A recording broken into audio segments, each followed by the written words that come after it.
Delayed na sa schedule ang impeachment trial dahil po sa sunod-sunod na suspensyon, bunga ng masamang panahon.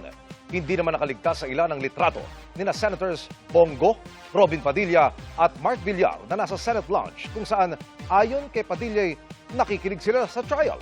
Ang paliwanag yan ng isa sa kanila at ng tagapagsalita ng impeachment court sa pagtutok ni Sandra Aguinaldo. Sa ngayon, may 3 senator judges na hindi nakakadalo sa impeachment trial. 2 kasi ang nakadetine, sina Senador Jinggoy Estrada at Rodante Marcoleta, habang nagtatago pa rin hanggang ngayon si Senador Bato de la Rosa. Ibang usapan ang nasa Senado nga pero wala sa mismong plenaryo habang isinasagawa ang paglilitis kay Vice President Sara Duterte.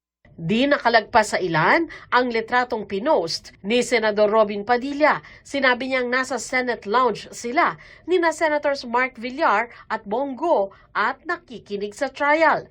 Sabi pa naman ng prosecution, hindi nila pwedeng diktahan ang impeachment court pero makatutulong kung physically present ang mga magbababa ng hatol sa bise. In-expect sana ho natin na ang ating mga senador ay nandyan para po sila mismo bilang mga huwes ay ma-observe nila yung exchanges, ma-observe po nila yung manner of response ng ating mga witnesses. Kahit lumabas siya dyan, continuing pa rin yung quorum because of the fact na hindi kinakailangan na parating nandun sila.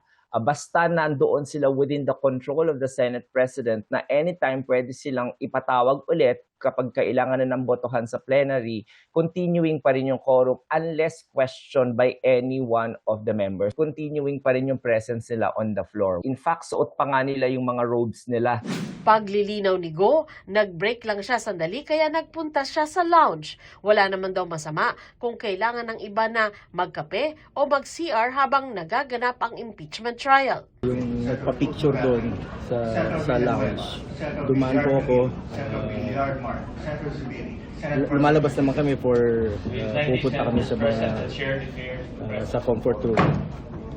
So nagkataon rin po nandoon si Senator Robin at Senator Mark para patuloy kaming mag-monitor. Importante ay nasusubaybayan po natin proceedings kung ano yung nangyayari. Hiningan namin ng payag sina Senador Padilla at Villar.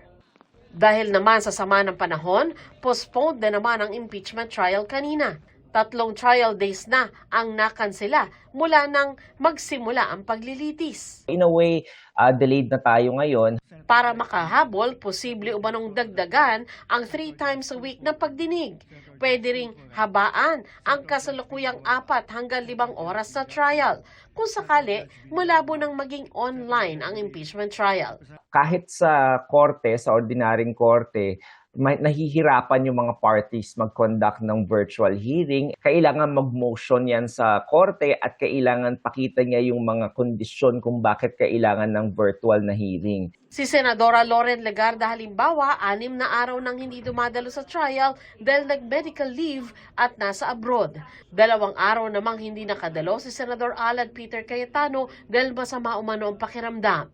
Sa ilalim ng saligang batas, 2/3 ng 24 senators o 16 senators ang kailangan para makonvict ang isang nasasakdal. Pero dahil 21 lang ang regular na nakakadalo at meron pang ilang absent, nabuhay muli ang usapin kung dapat bang 2/3 ng mga nakakadalo ang dapat na interpretasyon ng majority. Kung ganito yung nangyayaring realidad, no, na napakadaming hindi nakakapag-attend. Tingin ko reasonable hong isipin na baka isang maging factor to for them to consider, no, kung tama ko yung original position na they took on that matter.